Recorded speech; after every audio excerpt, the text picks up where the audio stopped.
ఆడపిల్లలకి మరియు వాళ్ళ పేరెంట్స్కి ఒక క్షణము ఈ ఒక వీడియోని చూడాలని చెప్పి నేను కోరుతున్నాను. ముఖ్యంగా ఈ స్మార్ట్ ఫోన్ రావడంతో అందరూ కూడా దానికి అలవాటమయ్యి దాని ద్వారా మళ్ళీ సోషల్ మీడియాలో అలవాటయ్యి చాలా విషాదకరమైన సంఘటనలు నా దృష్టికి వస్తున్నాయి. వాళ్ళు కథనాలు చూసిన తర్వాత చాలా అంటే చాలా బాధ అనిపిస్తుంది. సో అందుకు మీ ముందు వచ్చి కొన్ని మాటలు చెప్పాలని చెప్పి నేను అనుకున్నాను.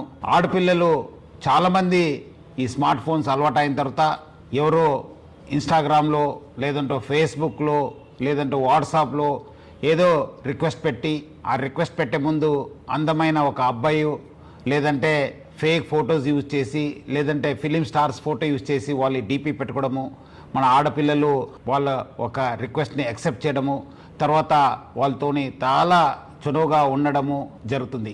కొన్ని రోజు అయిన తర్వాత ఇట్లానే ఆ ఒక మాటలు వాళ్ళ ఒక పర్సనల్ ఫొటోస్ కావాలి, మీరు చాలా అందమై ఉన్నారు, చాలా స్వీట్ వర్డ్స్ చెప్పడంతో మన ఆడపిల్లలు కూడా ఏదో తెలియక వాళ్ళు పర్సనల్ ఫొటోస్ పంపడము.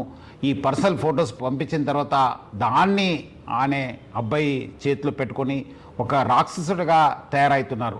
ఆ ఒక ఫొటోస్తోని బ్లాక్మెయిల్ చేయడము, లేదంటే నాకు ఫిజికల్గా కలవండి అని చెప్పడము, లేదంటే ఈ మధ్యలో డబ్బులు కూడా మీరు నాకు పంపించాలని చెప్పి చాలామంది ఆడపిల్లలు దొంగతనం చేసి లేదంటే వాళ్ళ సంపాదించిన డబ్బులతోని వాళ్ళకి పంపడం జరుగుతుంది. అంతా అయిపోయిన తర్వాత పేరెంట్స్కి చెప్పక ఎవరు కూడా చెప్పక చాలామంది బాధపడుతున్నారు, చాలామంది వాళ్ళ ప్రాణాలను కూడా పోగొట్టుకుంటున్నారు. సో ముఖ్యంగా ఆడపిల్లలు మీకు ఏమాదిరూ అన్యాయం జరిగితే ఇమీడియట్లీ మీ పేరెంట్స్కి లేదంటే మీ ఫ్రెండ్స్కి లేదంటే మాకు పోలీస్కి సమాచారం తెలియపరచాలని చెప్పి నేను కోరుతున్నాను. పేరెంట్స్ కూడా చాలా జాగ్రత్తగా ఉండి వాళ్ళు ఆడపిల్లలతోని సమయం కేటాయించాలి. వాళ్ళు ఏం చేస్తున్నారు, ఎక్కడ చేస్తున్నారు, వాళ్ళు ఎవరి దగ్గర వెళ్తున్నారు అనేది పైన కూడా నిఘా పెట్టాల్సిన అవసరం ఎంతో ఉంది. ఇట్లాంటి సంఘటనలు మీ దృష్టికి వస్తే మీరు ఇమీడియట్లీ డయల్ 100కి ఫోన్ చేయాలని చెప్పి కోరుతున్నాను. మీకు ఎక్కడాದರೂ అన్యాయం జరిగితే మీ వెంట ఎప్పుడు కూడా తెలంగాణ పోలీసు, మీ వెంట హైదరాబాద్ సిటీ పోలీసు ఎప్పుడు కూడా ఉంటుంది. చాలామంది అబ్బాయిలు అనుకుంటారు మనము సోషల్ మీడియా వాడుతున్నాను, మనం ఫేక్ డీపీ వాడుతున్నాను, ఫేక్ నంబర్ వాడుతున్నాను, VPN వాడుతున్నాను అని చెప్పి చాలామంది అబ్బాయిలు అనుకోవచ్చు. కానీ వాళ్ళు ఎక్కడున్నా పట్టుకొని వచ్చే బాధ్యత తెలంగాణ పోలీసు మరి హైదరాబాద్ పోలీస్ పైన ఉంది. మీ అందరు కూడా తీసుకొచ్చి కటకటాల వెనక పెట్టే బాధ్యత మా పైన ఉంది.